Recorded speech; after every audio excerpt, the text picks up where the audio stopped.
નમસ્કાર મિત્રો, મારા નવા વિડીયોમાં તમામ મિત્રોનું સ્વાગત કરું છું। અને મિત્રો, આ ઘટના 1998માં બની હતી। જો કે તે સમયે આ ઘટના કોઈ અખબારમાં કે હેડલાઇન્સમાં આવી ન હતી, પરંતુ તે ચમત્કારિક જરૂર હતી। અને વર્ષ 1998માં તે અયોધ્યાના અત્યંત સંવેદનશીલ વિસ્તારો હેઠળ આવ્યું હતું। અયોધ્યામાં લગભગ 20 કિલો RDX આવવાના સમાચાર STF એટલે કે ઉત્તર પ્રદેશની વિશેષ પોલીસ ટુકડીને મળ્યા હતા। અને તાત્કાલિક રીતે કામ કરીને STF અને પોલીસે સમયસર મોટાભાગના RDX જપ્ત કરી લીધા હતા। અને પછી અયોધ્યામાં આ ઘટનાને ટાળી દીધી હતી। અને એ સમયે બોમ્બ ડિસ્પોઝલ સ્ક્વોડના વેશમાં એક આતંકવાદી અયોધ્યાના સૌથી જૂના હનુમાનગઢી મંદિરમાં ઘૂસી ગયો હતો અને ટાઈમર સેટ કરીને ત્યાં ઠંડા પાણીના મશીનમાં તેણે બોમ્બ મૂક્યો હતો। અને જ્યારે પોલીસે તેને બહારની તરફ દોડતો જોયો ત્યારે તેને પકડી લીધો અને પછી તેની પૂછપરછ શરૂ કરી। અને તે આતંકવાદીની પૂછપરછમાં જાણવા મળ્યું કે બોમ્બ ફૂટવાને માત્ર 1 મિનિટની જ વાર હતી। અને મિત્રો, 1998 અયોધ્યા બોમ્બ બ્લાસ્ટ કેસ ત્યારે મહત્વનો મુદ્દો બન્યો હતો। અને એ સમયે ત્યાંના ઇન્સ્પેક્ટર અવિનાશ મિશ્રાના નેતૃત્વમાં સમગ્ર પોલીસ દળ મંદિરમાં ઘૂસી ગયું અને પછી ટાઈમ બોમ્બ શોધવાનું ચાલુ કર્યું। મંદિરના દરેક ખૂણે અને દરેક કોરિડોરમાં શોધખોળ કરવામાં આવી, પરંતુ પોલીસ સ્ટાફમાં કોઈને બોમ્બ જેવું કંઈ દેખાયું નહીં। અને ત્યારે ત્યાં હાજર બધા જ લોકોએ જોયું એક નાનો વાંદરો મંદિરના પ્રાંગણામાં ઠંડા પાણીના મશીન પાસે બેઠો હતો અને તે તેના હાથોથી 2 તાર લઈને તેની સાથે રમી રહ્યો હતો। અને તેના મોઢામાં કોઈ એવી વસ્તુ હતી કે તેને તે ચાવી રહ્યો હતો અને જોવામાં એવું લાગતું હતું કે કંઈક કાપી રહ્યો હોય। અને ત્યારે પોલીસને શંકા પડી કે આ મશીનમાં બોમ્બ ફિટ કરવામાં આવ્યો હોઈ શકે છે। તેથી તેણે વાંદરાને તેના મોંમાંથી એ વસ્તુ મુક્ત કરવા માટે કેળાનો તેની તરફ ઘા કર્યો। અને ત્યારે કેળાની લૂમ વાંદરા તરફ ફેંકતાની સાથે જ વાયર છોડીને ત્યાંથી કેળા લીધા વિના જ જતો રહ્યો। અને એવું પણ લાગી રહ્યું હતું કે તે ગાયબ થઈ ગયો। અને ત્યારે બોમ્બ ડિસ્પોઝલ સ્ક્વોડના સ્ટાફને તરત જ ત્યાં બોલાવવામાં આવ્યા અને મશીન ખોલતાની સાથે જ તેમાં ટાઈમર બોમ્બ મળી આવ્યો। અને બોમ્બ ડિસ્પોઝલ સ્ક્વોડમાંથી કોઈ બોલ્યું કે સાહેબ, કે આ બોમ્બને તો ડિસ્ફ્યુઝ કરી દેવામાં આવ્યો છે અને જુઓ, ટાઈમર 3 સેકન્ડ પહેલાં જ બંધ થઈ ગયું છે। અને તે નાના વાંદરાએ વાયર કાપીને બોમ્બને ફૂટતો અટકાવ્યો છે। અને એટલું જ નહીં, થોડી જ વારમાં સમગ્ર પોલીસ દળે એ નાનકડા વાંદરાને હનુમાનગઢી મંદિરના શિખર પર જોયો અને ત્યારે તે શિખરના કલશને વહાલ કરી રહ્યો હતો। અને એ સમયે ભક્તોનું કહેવું છે કે તે વાનર બીજું કોઈ નહીં પરંતુ ભગવાન હનુમાન ખુદ ત્યાં હાજર હતા। અને ત્યારે તે વાનર હનુમાનજીના રૂપમાં જાણે કહી રહ્યા હોય કે અવધ મારા ભગવાન શ્રી રામનું છે અને જ્યારે પણ અયોધ્યા ઉપર કોઈ પણ મુશ્કેલી આવશે ત્યારે હું એક વાનરના રૂપમાં આવીને અવધની રક્ષા કરીશ અને તે તેના પ્રભુના સૌથી પ્રિય શહેરને કોઈ પણ રીતે નુકસાન પહોંચાડવા નહીં દે। અને મિત્રો, પવનપુત્ર હનુમાનને સમર્પિત આ મંદિર અયોધ્યા રેલવે સ્ટેશનથી 1 કિલોમીટરના અંતરે આવેલું છે। આ મંદિર વિક્રમાદિત્ય દ્વારા બનાવવામાં આવ્યું હતું અને જે આજે હનુમાનગઢીના નામથી પ્રખ્યાત છે। અને એવું પણ કહેવામાં આવે છે કે પવનપુત્ર હનુમાન અહીં રહેતી વખતે કોટવાલ તરીકે અયોધ્યા શહેરની રક્ષા કરે છે। અને બાળ હનુમાનને મંદિરના પ્રાંગણામાં માતા અંજનીના ખોળામાં બેઠેલા દર્શાવવામાં આવ્યા છે। અને અયોધ્યાના મધ્યમાં સ્થિત 73 પગથિયા હનુમાનગઢી તરફ દોરી જાય છે, જે ઉત્તર ભારતમાં ભગવાન હનુમાનના સૌથી લોકપ્રિય મંદિર સંકુલમાંનું એક ગણવામાં આવે છે। અને એવી પણ પરંપરા છે કે રામ મંદિરના દર્શન કરતા પહેલા સૌથી પહેલા ભગવાન હનુમાનજીના મંદિરના દર્શન કરવા જોઈએ। હનુમાનજીની માતા અંજની મંદિરમાં જ રહે છે, જેમાં યુવાન હનુમાનજી તેના ખોળામાં બેઠેલા જોવા મળે છે।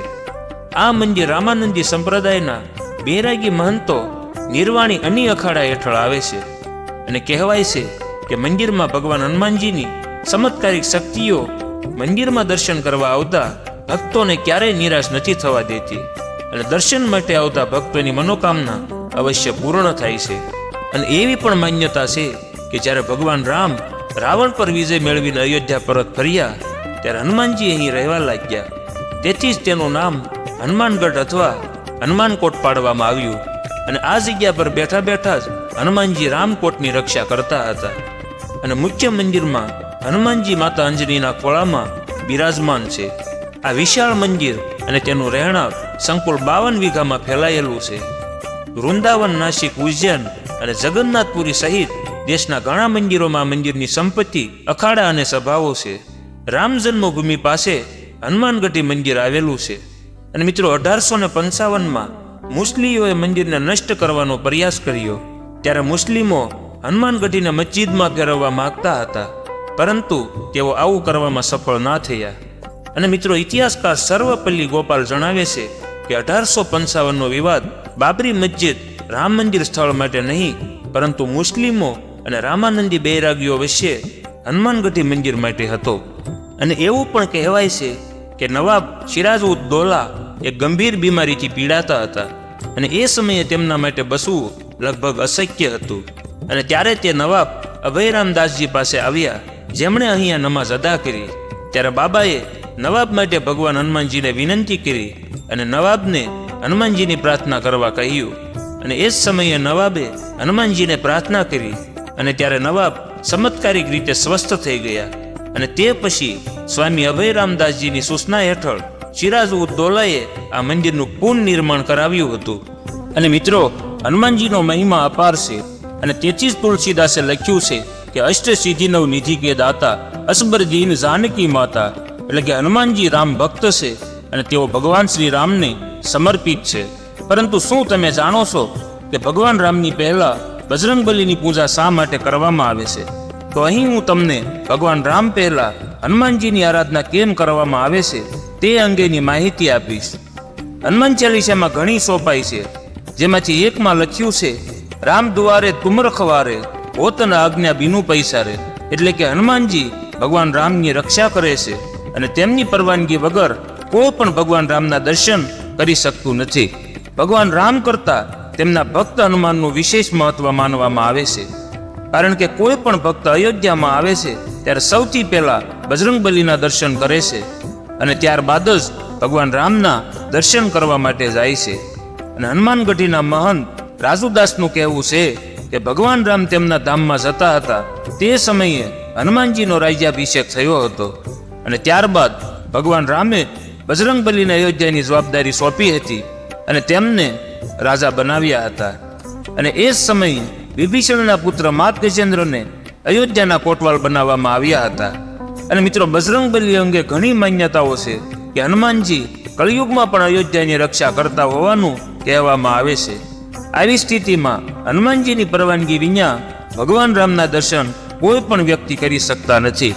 અને એટલે જ હનુમાન જન્મોત્સવ રામ ભક્તો અને હનુમાન ભક્તો માટે ખૂબ જ શુભ દિવસ માનવામાં આવે છે. બજરંગબલીના ભક્તો આ દિવસને ખૂબ જ ધામધૂમથી અને ઉત્સાહથી ઉજવે છે. એકવાર ભગવાન રામના લાંબા આયુષ્યની કામના કરતી વખતે હનુમાનજીએ પોતાના આખા શરીર પર સિંદૂર લગાવ્યું હતું અને એવું કહેવામાં આવે છે કે ત્યારથી જ ભગવાન હનુમાનને સિંદૂર ચડાવવાની પરંપરા શરૂ થઈ હતી. અને મિત્રો અયોધ્યા રામ મંદિરનું 22મી જાન્યુઆરીએ પ્રાણ પ્રતિષ્ઠા થવા જઈ રહી છે, તો તમામ હિન્દુ ભક્તોમાં લાગણીની કોઈ સીમા નથી.